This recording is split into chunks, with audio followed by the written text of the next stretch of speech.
Hello everyone, I am Nidhi Agrawal and welcome back to my new YouTube channel that is Nidhi Ma'am Classes. So आज की video में मैं आपको बताने जा रही हूँ क्लास 10th की है ये सलीना पब्लिकेशन की बुक। ये है चैप्टर जीएसटी और उसकी एक्सरसाइज हम लोग सॉल्व कर रहे हैं 1B। उसका मैंने आपको 8 सम्स तक बता दी है, आज मैं आपको 9th सम बताने जा रही हूँ।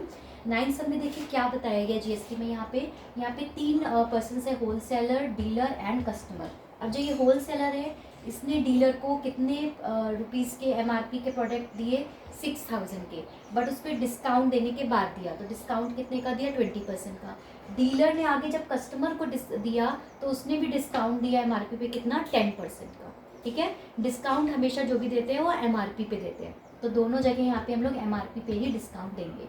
अब इस पूरे प्रोसीजर में जो जीएसटी कैलकुलेट हो रहा है वो हो रहा है 18% रेट। ठीक है, अब इसको हमें सॉल्व करके ये बताना है कि जो डीलर है उसने कितना नेट टैक्स पे किया।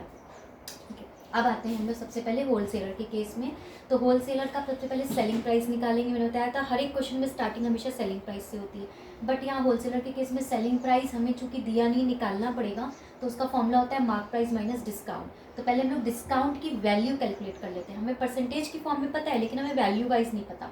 तो डिस्काउंट का फॉर्मूला होता है mark price into discount percent. Mark price into discount percent, 20% का डिस्काउंट है, आ गया 1200। Selling price is equal to, फिर से ये वाले फॉर्मूले में वैल्यू देके पुट कर दी, तो मार्क प्राइस की जगह 6000 और डिस्काउंट हो गया 1200 का, माइनस किया कितना आ गया 4800। ये होलसेलर ने जब डीलर को दिया तो इतने सेलिंग प्राइस पे दिया, तो जो इतना सेलिंग प्राइस होलसेलर ने दिया वही डीलर का क्या हो जाएगा कॉस्ट प्राइस। तो नेक्स्ट स्टेटमेंट क्या लिखा है, for dealer cost price is equal to 4800। अब डीलर के केस में हमें सेलिंग प्राइस निकालना है जब उसने कस्टमर को दिया। ठीक है, फिर से वही फॉर्मूला, फिर से हमें डिस्काउंट निकालना पड़ेगा। फिर से डिस्काउंट किस पे निकलेगा, एमआरपी पे ही। एमआरपी कितना है 6000 है, लेकिन अब की बार डिस्काउंट कितने का है 10% का, उसकी वैल्यू कितनी आ गई 600। तो अब की बार में 6000 में से 600 माइनस किया तो आ गया 5400। ये डीलर ने सेलिंग प्राइस पे, इतने सेलिंग प्राइस पे कस्टमर को दिया। अब हमें इस डीलर का ही बताना है कि इसने नेट टैक्स कितना पे किया। तो जो टैक्स पेड बाय डीलर होता है उसका फॉर्मूला होता है output tax minus input tax. Output tax का क्या मतलब होता है, टैक्स आउटपुट मतलब जो दे रहा है, तो टैक्स ऑन सेलिंग प्राइस, तो वो टैक्स किस पे देगा सेलिंग प्राइस पे, माइनस इनपुट टैक्स मतलब जो टैक्स उसने सीपी पे ऑलरेडी दिया होगा, तो टैक्स ऑन सीपी। खरीदते समय जो टैक्स दिया और बेचते समय जो टैक्स दिया उनका जो डिफरेंस आया वो उसने डीलर ने पे किया। तो टैक्स ऑन एसपी, टैक्स तो हमें पता है 18% दोनों में लगेगा। सेलिंग प्राइस डीलर के लिए कितना है 5400, तो 1800 इंटू 5400 कर दिया, minus tax on CP 1800 into 4800, उसको सॉल्व किया, ये इतना आ गया 972 माइनस 864, आंसर आ गया 108। तो इतना नेट टैक्स किसने पे किया, डीलर ने पे किया।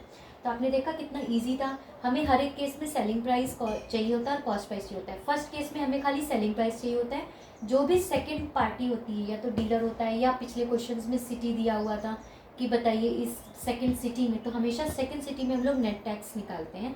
उसके लिए हमें सीपी और एसपी दोनों चाहिए होता है क्योंकि हमें दोनों पे टैक्स निकालना होता है। ठीक है, तो ये होपफुली आपको ये क्वेश्चन समझ में आ गया होगा। नेक्स्ट वीडियो में मैं आपको इसी का 10th और 11th बताऊंगी।